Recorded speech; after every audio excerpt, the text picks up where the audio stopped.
To me, people advisory is simply giving your client ideas around all things employees. People advisory to me is making sure that people are seen and heard and they are felt. Helping our clients manage their employees and manage their business in a way that's going to help them both grow, help their employees grow and help them grow as a business. If an advisor goes in and kind of helps someone start even thinking about that in a holistic way, it can be a really more intentional strategy for how employers want to define who they are. Like, what is our culture? What matters to us? What do we want to be known for? They want to have freedom. They want to just build a place that, in our case, we wanted to build the kind of company that we would want to work at. Now that I've started looking at people advisory in a new and different way, it's helped me grow my practice. When you start getting involved in that type of work, the relationship with the client goes so much deeper. Just to dive into certain details that we wouldn't otherwise dive into. And so they're going to keep coming back and asking more questions. And I think what that naturally leads to is the more confidence we have as firm owners and in the firm, and the more skills we bring out, we're just going to naturally find more service offerings to deliver, right? We're not still out there doing debits and credits the old way we were doing before as accounts. We've moved into lots of other practices. The impact that I make with my clients is making them feel like they have someone to talk to when it comes to helping them manage and grow their business. The thing you're offering to them is peace of mind that their people are being taken care of, that it's being done properly, and that it's something that they might be able to take back off of their plate and have it done professionally. We want to see them succeed. I mean, that's why I'm in this. You know, I want to see them succeed, because if they succeed, I succeed.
Well, hello, everybody. Happy Tuesday. I'm Will Lopez, along with Caleb Newquist, who has more energy than Las Vegas has craps tables. I would know. We were just there. We're live working from home at Gusto, and you are on the margins.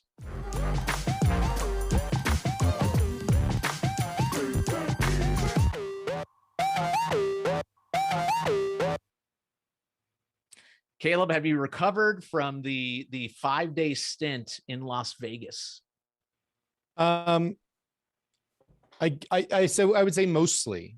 So I have a piece of advice for everyone out there. If you're going to Las Vegas and you're going to be staying up late, if you're going to be carousing, I do not recommend following that up with a long camping weekend where you will also not be sleeping very well. So that's my piece of advice for everyone, but it's been a couple of days. Is that what you did? Yeah, I went camping for my birthday. Yeah. Yeah, that's tough went, back. Yeah, so we kind of went, like, I had one day in between there, and I have young kids, so there's no rest. And then we went camping and slept on the ground, and and it rained, and it was great. It was a great weekend, though. Like, I'm making it sound bad, but I actually had a great time. Are you recovered, Will Lopez? I just want to share something with our audience, and I don't know how many people are watching. Of all 5 people, you don't have any evidence to incriminate me. I have no evidence whatsoever. Okay. But this is just as an observation. This guy that I'm sharing the screen with right now, this guy can get down. He gets down. He gets down, and he's serious about it. And so, if you think you can do Vegas, I would challenge you to try doing Vegas with Will Lopez. That's all I'm going to say. And we'll just leave it at that. But we had a great time. I have no idea what you're talking about, because I was in bed by 10 o'clock every single night. And by the way, you're laughing. I'm assuming you don't believe me, but it was a great time. I think we had a great time. It was actually the first time we also worked. We were there for work, by the way. Of course, we were there totally for work. I also had a great time learning how to play craps for the first time. Mm-hmm. I'd never played craps, and I lost a lot of money. Like, that's a great way to lose money. Yeah, like, oh crap, I lost a lot at craps. Yeah. And it was just a good time. We were there for AICPA Engage. If you were there, go ahead and post in the comments. I'd love how much you lost on craps. Just how much you lost on craps. Yeah, if you gambled away your children's future on craps, we would love to hear about it. I will not mention anything to my wife. But it was a stellar time with the AICPA Engage. Mm-hmm. I definitely want to talk about that, because honestly, I just want to say kudos to Engage. I mean, obviously, with everything going on with COVID and pretty much probably everybody and trying to scare themselves out of hosting a safe event. It really was a safe and thoughtful event. I think I spoke to so many accounting professionals that were just so thankful to see one another, that I think it was just a refreshing mental health moment for everybody, despite the environment. To go to Vegas, meet colleagues and friends and industry friends, see the vendors that you work with, the software companies that you so love, just kind of like out in the wild. It felt like, we're back, and it felt good to be back. So just, it was a great melting pot of an experience to be in Las Vegas, be there for Engage, and then party with Caleb, who was way more party-rific than I was. But yeah, did you have a great time at Engage, Caleb? I had a very nice time. Yeah. I did. What was like the one takeaway? We talked about this a little bit this morning. What was the one takeaway that you had from just that entire Engage experience?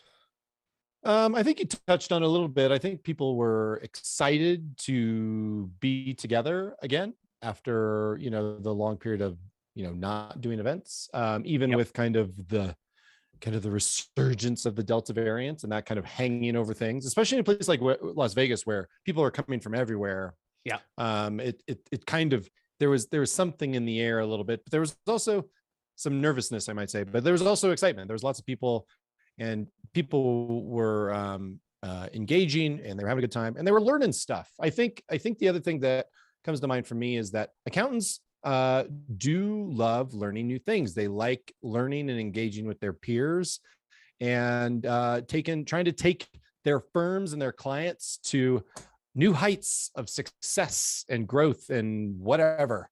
And that's what a lot of people were there to do. So I think that just validated the desire for those folks to continue to learn and grow. Yeah, absolutely. I don't know if we have it, but if we have the photo ready, there it is. Oh, this was us at the Engage booth, but there's someone missing. And then someone is you. There's no photographic evidence that I am aware of me being at Engage. And that is partly by design, but also in this particular instance, this was the first night we were on the floor and I was late because I took an afternoon nap. And that I am not ashamed of that, but that's what my body needed at that particular time on that particular day. And so that's what I was doing. I showed up about 30 minutes after this. Yeah. So. And what was really cool is if you could tell in the background, I mean, just a brand new day for Gusto with people advisory and just us being a little more thoughtful about, just the world that Gusto has gotten itself into and really empowering the accounting profession, so on and so forth. So it's just really cool to see everything just like unpack at an event like Engage, the way the booth is branded, the way our swag was done. We had generated new cool t-shirts and great handouts that we gave folks. Overall, stellar time. If you're watching on LinkedIn, Facebook, YouTube, can't do this on YouTube, but feel free to post an Engage picture. That would be really cool. I'd love to see them. Cool. And if you found one of Caleb wandering the halls, like, kind of like a Bigfoot photo, like he's like, where's Caleb? Long, swanky, hairy arms. Is that long, swanky stride. I'd love to have lanky? that evidence. But it was a good time. And but we have a great show ahead of us today. We have the incredible Arthur Garcia, coming out of the Latinx accounting and profession and really trying to empower the Latin American market here in the United States. But before we do that, let's actually talk about some of the stuff that's actually really top of mind around accounting and Latinx through this next segment, Off the Ledger.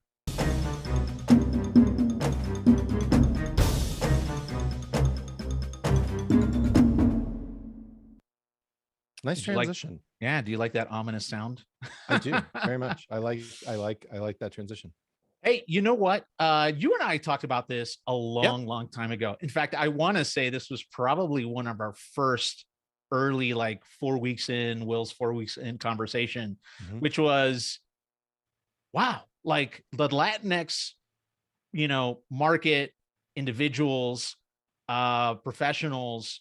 I mean, there's a huge surge of just professional expertise in accounting and bookkeeping and tax work with Latin America.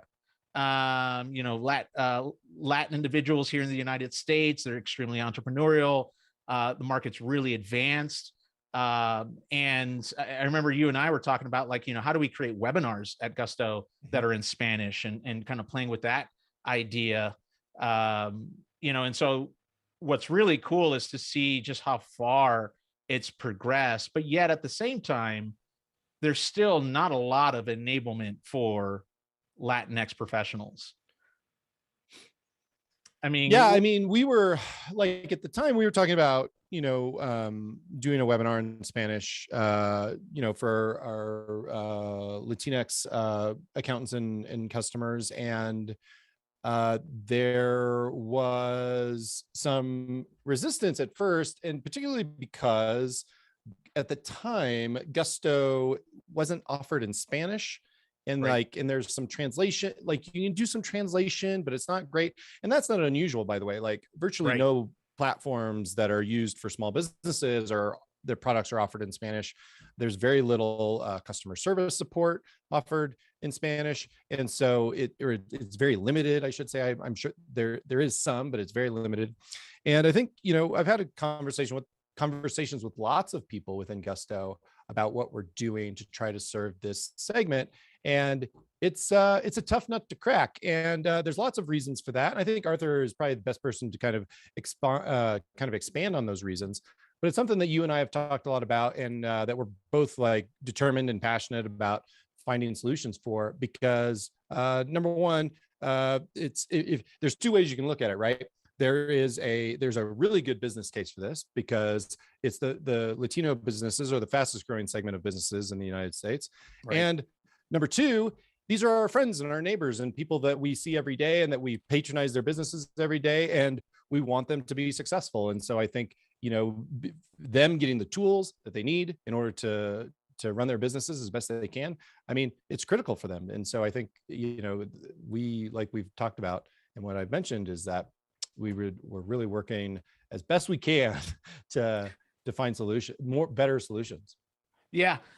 Let's throw this up on the screen. I found a couple of great articles. Here's one from USA Today, Puro Cash, right? So Latins or Latinos are opening up more small businesses than anyone else in America, despite the opportunity gap between Latinos and other Americans. So, it is the fastest growing segment. In fact, throw the next one up if you can.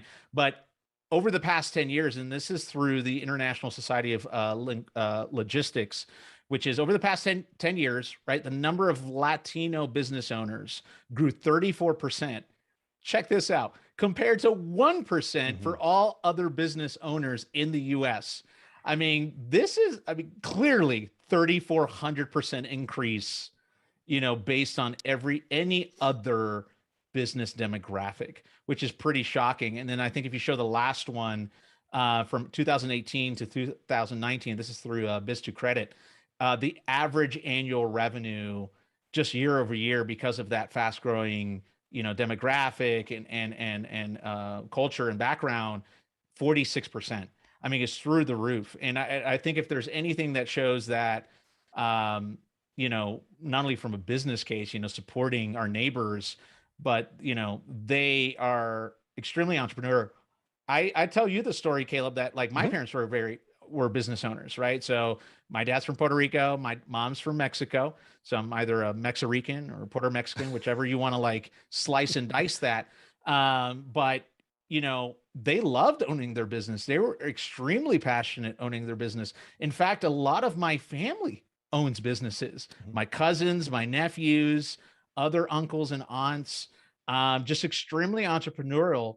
And kind of love to, for lack of a better way to express it, love to kind of hustle the business side of things and earn a living, close deals, progress, put food on the table. There's just a lot of freedom and autonomy that you achieve through business ownership. And I grew up in a family that was just so pervasive with it that it was just very commonplace in my family to just do a bunch of stuff. So, it's an interesting problem to tackle, because to your point, it is a fast growing demographic and people group and entrepreneurial skill set, but yet it's the most underserved. And it's just really interesting that even though it's underserved, it doesn't slow them down. Like, I don't think my parents ever said to themselves, applying with state of Florida to open up our businesses is in English, therefore I'm not going to move forward. Right. And so, despite the hurdles, whether big or small, I know my family just either jumped over the hurdle or just ran right through the wall. It just didn't slow them down at all. Let me ask you this, and then I will have the same question for Arthur, but like, what do you think is holding people back or holding businesses back? Why is the Latino business community so underserved? Like, what, in just your own opinion and your own observations, like what's the reasoning for that? I think there could be a variety of reasons. It could be probably lack of awareness from, as far as like visibility into the growth or the needs of, let's say, the Latinx, community group or business owner community group. So I would say, more representation to say, hey, this is a community that is fast and growing, does need more enablement, does need more unlocking, and it takes committed parties to actually bring that about. I don't think, obviously I grew up very differently. Like there's some folks that could probably bring up the concept of like systematic issues that could probably stunt that. I know for sure I came from a family that, didn't see that world of things despite their own situation. They just knew, like my father, and my mom used to tell me all the time growing up, like, despite the environment, we had full control and autonomy over our own decision making, right? So either we could be successful of our own right, or not. And it takes work. So it's never easy. It always takes work, and you always kind of move through it. So, it could be just lack of representation. It could be lack of awareness. Obviously, America is very English oriented, which is fine too. So, for me, I actually looked at it as actually a plus. Now I know two languages really well rather than one. And actually I can negotiate both environments rather than just one. And so, I think, companies saying to themselves, we're committed to this segment. We want to push forward this segment. We want to partner with this segment is really just what it comes down to. For Gusto, like you said, we're really committed to people. We're really committed to certain demographics and all demographics. And we just need to make strides and larger strides to flesh that out in ways that make sense. And one last question, and I think we'll get to Arthur, but like one thing that you maybe just touched on briefly, but like, what about resources like banking resources and like even accounting advisor resources? Like you said, you were able, because you're bilingual, you can serve both an English speaking customer, but you can also, you could serve a Spanish speaking customer. But there's probably a real shortage of, for example, I think banking resources, but then also like professional advisors, like accountants for Latino businesses. So do you think that's a piece of it too? And like, to what extent, like how much of that is like putting those businesses at a disadvantage? I would say probably quite a bit. I think like my parents in particular did not have the business acumen that they probably should have had in order to really run a business successfully and grow it, right? And so, my parents didn't have an advisor or a trusted advisor. My parents didn't work with an accountant. They kind of did it all on their own. Therefore, even their own awareness of the resources that were probably available for them just wasn't really top of mind for them. They didn't go through the motions to try to apply for a credit line or anything like that. I don't have any memories of them actually saying to themselves and sitting around going, how can we be better business owners? How can we unlock additional liquidity?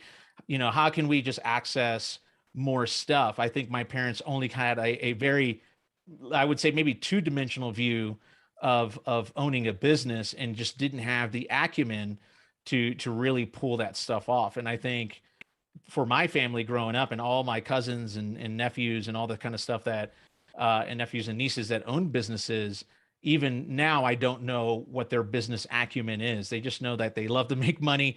They love owning a business. And there's this other side to their business that they're kind of like, I don't know what to do with that. And so, like bookkeeping, for example. Like bookkeeping or Right. tax planning, or like I said, banking options, liquidity, how to actually leverage cash flow. I think in my family, we didn't have that acumen. Obviously my parents are really old school. So my dad was like born in 1930. My mom was born in like the 50s and stuff like that. And my parents grew up poor. So, there wasn't a lot of acumen around education or anything like that. And so for them, they were just kind of like making the most of what they had. And they thought that, that was sufficient. So I grew up in a very different environment, and they grew up in a very different environment. But I think if I were to make a good guess, at least in my surrounding environment, the business acumen side is kind of like lackluster, I would say. All right. Should we get Arthur in here?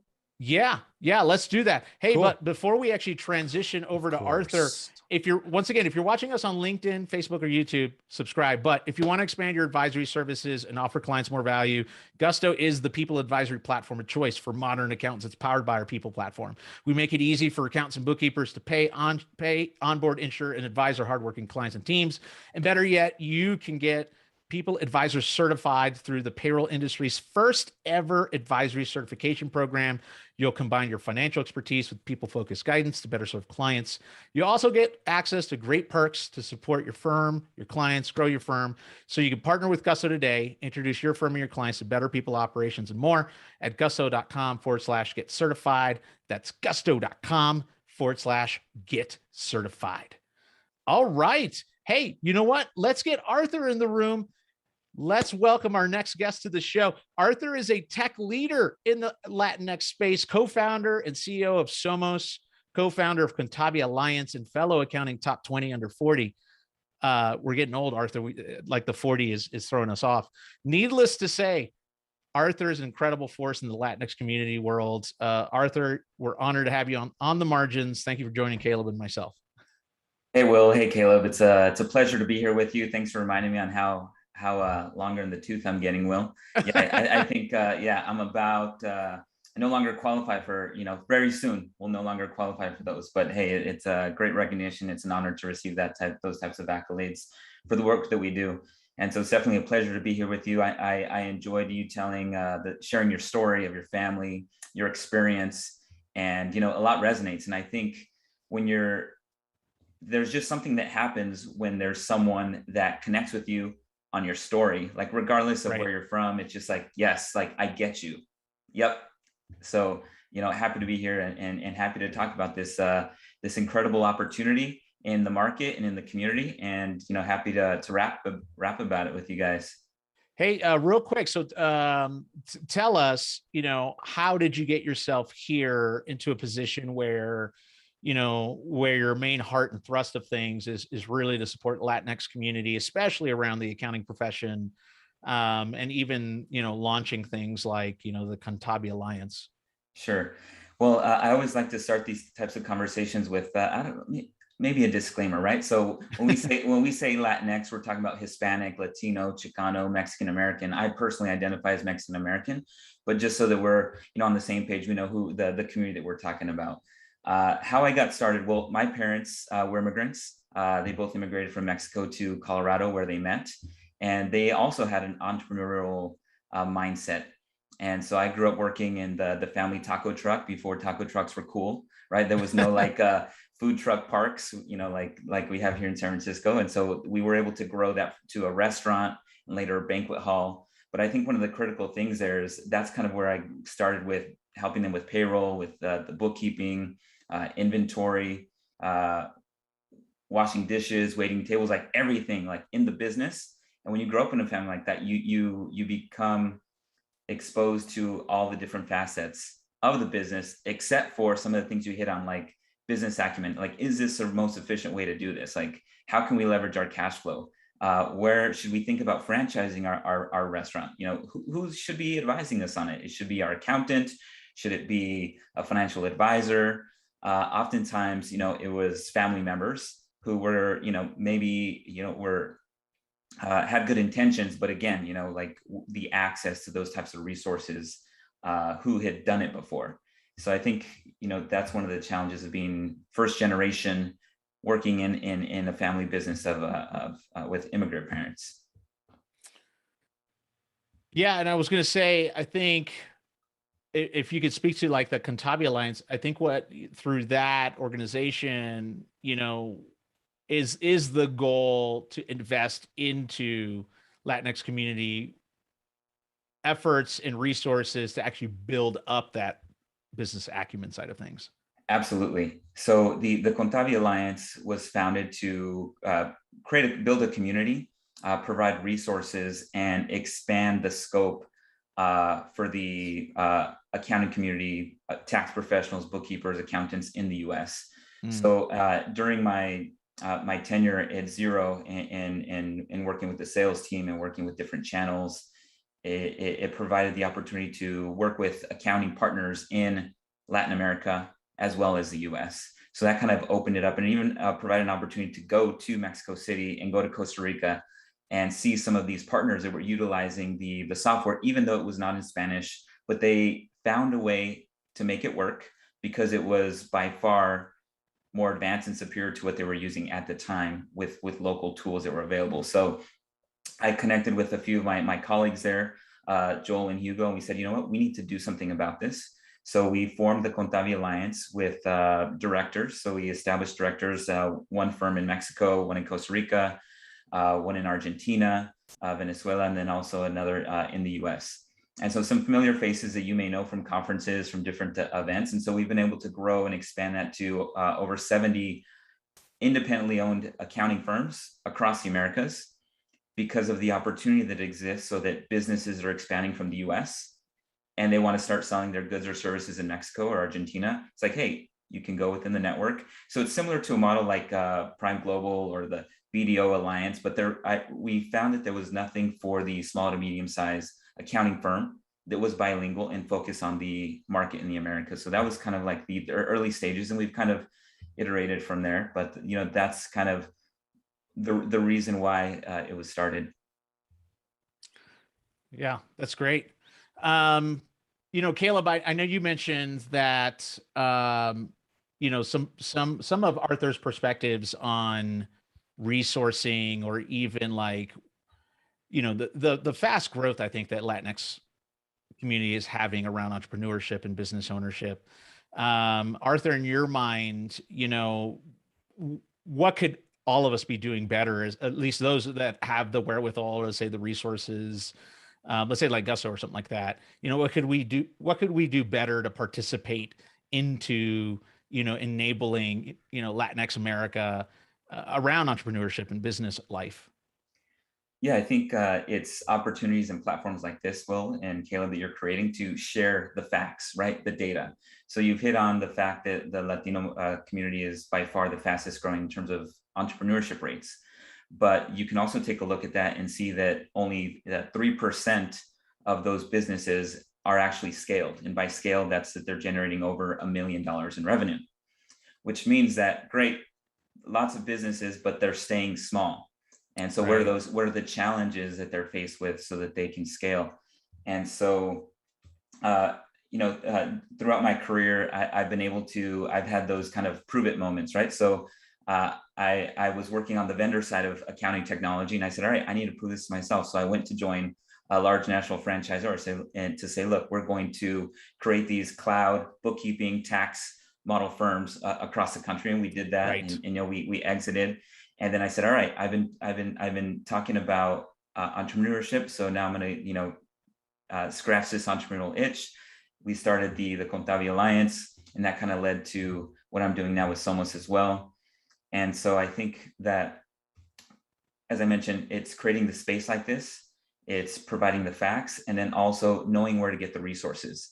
So one of the best places, so if you're looking to sell product services, if you're looking to get more data, one of the best places to get research and data is the Stanford Latino Entrepreneurship Initiative. They put out a report every single year, and it's great. So they survey Latino-owned businesses, scaled and unscaled, to find out, okay, what's going on? How did they fare with access to PPP, with the EIDL, with everything like, so how are they doing compared to other cohorts in the industry? So I would say that that's one piece of valuable information to look at, and then there's others as well. Arthur, because you are getting long in the tooth, you've seen a lot of things, and things have changed, right? So my question for you is, since the beginning of your career and today, like, how have the needs changed, or have they not changed? Like, I'm just curious what the evolution has been over the course of your career, and what do you think have been the positive and negative factors in that evolution? So when I started my career in payroll, we'll say, so I started my career in payroll in the Mission District in Bayview, Hunters Point here in San Francisco. So I went door to door selling payroll, like with a suit and tie, rain or shine. So I was physically going into these bookkeepers, tax accountants' offices. And when I would ask them, who makes the decisions on your HR, payroll, they're like, they would say, my client makes that decision. So I say, great. So I was also going door to door to talk to these small businesses. And I say, listen, who helps you with your payroll, your taxes? Oh, well, my accountant makes all those decisions. So it's just like, well, who's leading who here? Who is the trusted advisor in this relationship? And what I found is that oftentimes these small businesses, in the Mission District, just for reference, is predominantly Latino, and at a minimum, what they were getting from their accountant was an income statement and balance sheet. Like that was it every month. If they got anything, like that's it. There was no tax planning. There was no, if they were struggling with cash flow, maybe look at factoring, maybe look at all these other things. There was no advisory going on in those days, back in 2005. You might see like, well, that's not that long ago, but that's kind of what was going on then. And even then, it was a challenge for me as one of the only Latino leaders in that business to get the support and resources for marketing. The company I was working for was headquartered in Rochester, and I was like out here in California. It's like, look, I need these resources translated. And oftentimes the feedback was, well, we just don't have the support in Spanish. And then I saw that later in my career as well. It's like, look, we can't do any Spanish case studies or videos because our product is not in Spanish. But I think at the end of the day, and so if you're a leader in one of these technology companies, it's, look, basically 2/3 of Latinos are native born in the US, and many are bilingual. So the product does not have to be in Spanish, but the messaging is a great way to do that. And one example that I'll give you is, I've seen some stuff come out from Xero. I've seen some stuff from QuickBooks. QuickBooks just did an ad campaign where they've got a trio. So there's 3 musicians talking about stop doing your bookkeeping with a cuaderno and do it on QuickBooks. But they're not your stereotypical mariachi. They don't have mustaches. Like it's a way that I'm beginning to see these technology companies reach out to the market they're looking to, with being sensitive and not being stereotypical. So I'm starting to see some of those things change, but I think the industry's got a long way to go. I mean, you both were at AICPA engaged. Like, how many Latino Latinx CPAs were there? And if you look at the data that the AICPA puts out there, like something is going on with the number of enrolled accountants that enroll in university. They get advanced degrees, and then they get CPAs, but then even smaller fraction become partner. So I think in order to tie this back to the question is, what do we need to do? Is like, we need more people in positions of power that look like us. We have to, companies need to mirror their customer and find a way to do that. And there's lots of talent out there. It's just identifying where to go. I mean, I'll share one other story. I know I'm getting long-winded here. No, go for it.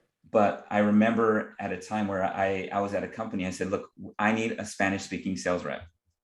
But the recruiting team had no idea where to find Spanish-speaking bilingual sales reps. And so it was kind of hitting a brick wall. And it wasn't that they weren't trying. It's just they weren't aware of the networks that exist, or they didn't see it as an investment. Because if you're looking to post a job, like I'm looking for one bilingual sales rep and that's it, and I can only put so much budget against this job post, then it's not that investment that you need if you're really committed to diversity and inclusion. It's just like you're looking to check a box of this one person that Arthur needs on his team. So we can talk about talent next, but I'll pause there for any questions. No, I think that's really powerful, because I think you're right.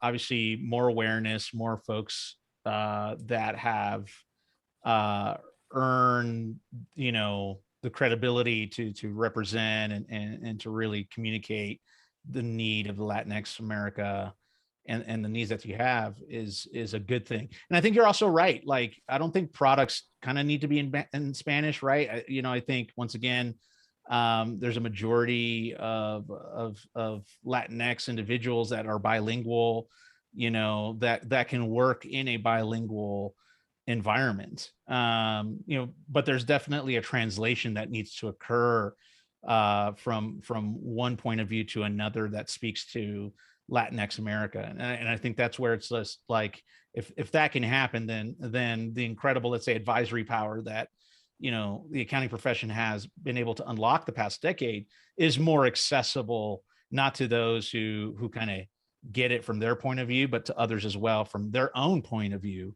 and how it impacts their practices in their lives.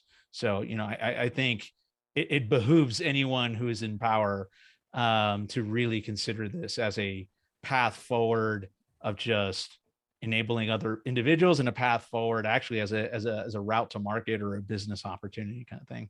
Yeah, absolutely. One of the other challenges is access to capital. So as a founder that's raising and has raised some money, it's like you have to be ready to raise capital from VC, from angels. So the other component where accounting comes in advisory is like, in order to be ready, you need to have your financials in order. Previous years, you need to have your tax returns all set. You need to have a forecast, a financial forecast. So that's again where the advisor comes in. So some of the challenges or access to capital might be, do they have that advisor that's provided them with the information that they need to qualify? Are they getting the no from banks because they don't have enough information or detail, or can prove kind of a line of sight to like revenue growth? So that's another area. And so one of the things that's been helpful, because I come from this space, is I've got the financials, I've got everything ready for due diligence for when we're ready to do a deal with a VC or with an angel. And another thing that's been very helpful is that community. So I think for Latinx entrepreneurs and small businesses, you need to be networked. And there's a few communities that have been very helpful for me. One of them has been Casa. So there's this a Slack group that was started by two friends, and they're leaders in tech. And so they started this group, and it's grown. And so in there's sharing of best practices. There's like Twitter hype house to elevate what everybody's doing. There's some great companies that are coming out of there. One of them is DocSpace. They're doing great things for clinicians and practice management. Isai is working on bookkeeping, how to get your transactions to a tax return. So they're just an amazing community of entrepreneurs. And I think there needs to be more of that. So if you are looking for how to participate in the upcoming Hispanic Heritage Month, if you're looking like, where do I get resources? I'm going to give you two. One of them is the HispanicStar.org. I mean, they're taking all the guesswork out of it for you. They're providing you with social tiles. They're providing you with a way to get involved, because Hispanic Heritage Month starts on September 15th, goes through October 15th. So that's one place. If you're like, how do I get involved? What can I do? Where do I get resources? That's one. There's another event called Latitude, LATT, latitude.net. And so they've got an event taking place in San Diego for entrepreneurs, and they've got a pitch competition. I think they're raising a fund of $100 million in order to invest in the underserved community on the big ideas for future generations. So I think, and that's what gets me excited. And because I'm also raising money for one of my projects, right, with Somos. Yeah. Speaking of Somos, tell us, obviously I think we have a slide on this, but tell us a little bit more about what you're doing with Somos. Cause I was actually, I know you've mentioned it before. I haven't looked it up, but I looked it up yesterday and I was like, oh, this is actually really, really cool. Yeah, thank you for that. So part of my brain has been accounting, tech focused, and in that space. But then the other part, I studied history in undergrad. I got a certificate in Chicano studies. And so when I came across the opportunity with Somos, so we sell a kit just like this. So the problem we're looking to solve is that while Latinos represent 10% of the global population, or over 650 million, and about over 20% of the US population, we're represented in less than 1.2% of scientific research and data, which means that the medicines, which means the clinical trials, it's like we don't exist. So what we're doing is, in an effort to generate data for new drug discovery in the future with diseases that the Latino community are prone to, like hypertension, high blood pressure, diabetes, non-alcoholic liver disease is one that's very prevalent in the Latino market and community. So one of the most widely accepted genetic services is Ancestry. So I met my two partners, Federico and Cristian, who are both medical doctors in Mexico, who have actually been collecting DNA samples from indigenous nations in Mexico, Central, South America. So if you've taken 23andMe or Ancestry, you get a result that says you're X% European or X% from Africa, Asian, and then the rest is Native American. So for the first time, Somos is the first to market that will actually give you a higher resolution of your indigenous DNA. So now folks are having moments of answering existential questions. They're discovering that yes, they grew up in the US, but they also have genetic data from the Mayan nation or Tarahumara, etc. So I think that it's a great feeling, knowing that just giving back on small business, but also culturally and making an impact on the future health for the community. Arthur, I'm wondering, for those listening who want to be allies or want to be better allies, like how would you advise those folks? Like, what can they do? How can they, just be better allies in general? What advice do you have for those folks? I would say, if you understand the market and the opportunity, yes, one thing is supporting local businesses that might be Latino owned or Latina owned. Just go and support them, and then also seek out long-term partnerships. So it might be investing. We are going to be launching a crowdfunding campaign next month, so that'll be an opportunity for folks to participate with Somos. But I think that there's a number of Latino-owned businesses that are raising capital and aren't unable to do that through traditional pathways, whether it be VC or angels, etc. So they're going maybe crowdfunding route, maybe doing small friends and family rounds. AngelList just did a special purpose vehicle where you can invest and get some equity. So there's a number of ways to participate, invest, support, but for the long term. That's awesome. Well, I know we're coming up on time. Arthur, where could people find more of you? How can they follow you? How can they befriend you? Like, where does Arthur live at the moment as far as online, and how can we get more access to your incredible just passion? Sure. Well, you can follow me on Twitter at Arthur F. Garcia, and feel free to reach out. You can find me on LinkedIn, and I think, Will, you can attest to this. I'm very friendly and, willing to help. Going back to what Caleb said earlier in the show, like, hanging out with Will at conferences is awesome. The first time I hung out with Will was in Denver during a rainstorm for XeroCon, maybe 2014 or so. One of the best ever.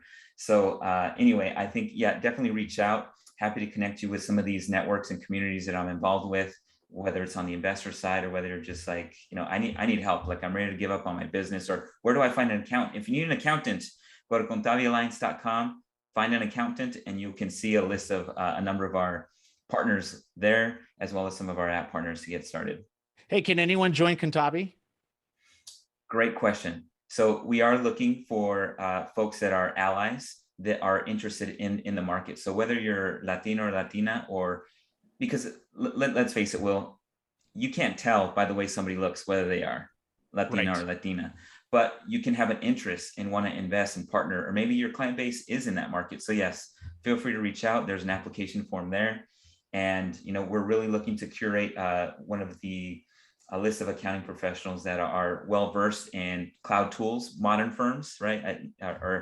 And so certifications count. So we're looking for certifications in a number of tools, like People Advisory is one of them, right? So that's one of the ways that we vet our members, as well as others, because at the end of the day, we want to make sure that we're creating a community of advisors that can help, have access to the tools, the knowledge, so that they can make a difference in these small businesses. That's awesome. Well, cool. Well, hey, Arthur, thank you so much. I think, once again, such a great conversation. Need to continue the conversation, always continue the conversation. And I think if there's any further validation of all the organizations and all the effort and all the community groups that are kind of coming together, really trying to empower, Latinx business owners and accounting professionals and the like. I mean, now's an exciting time. It's an exciting time to be Spanish, and it's all good.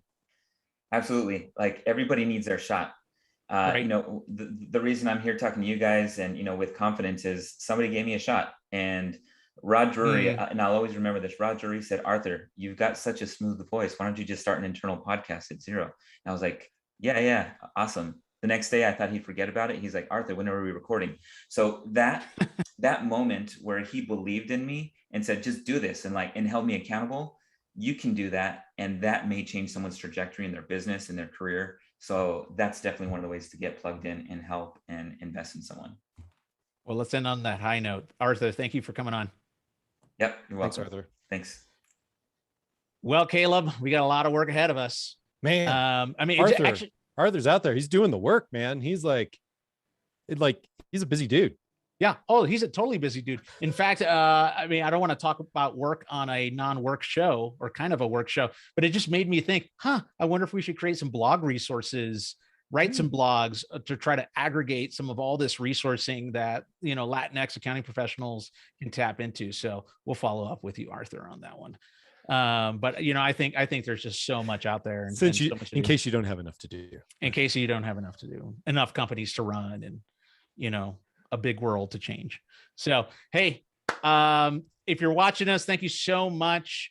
I think this is going to be our last show for a little bit. We're going to take a little break, but Caleb, take us home. This edition of On the Margins Live was written and produced by Will Lopez and myself. Our co-producers are Mohini Kundu and Andrea Garcia Vargas. Video and sound production by Waylon Jenwick and Rylan Harris. Graphic design by Paul Choi. We are going to go on break for a bit, and we don't know when we'll be back, but we probably will be back. So thank you for everybody that's been tuning in these many months. And we'll look forward to seeing you again. We have newsletters, we have Facebook groups, what else do we have, Will? Conferences. We're not hard to find. So find us, and get some of your big craps energy now that Will Lopez now has some big craps energy, and you can join us out on the margins.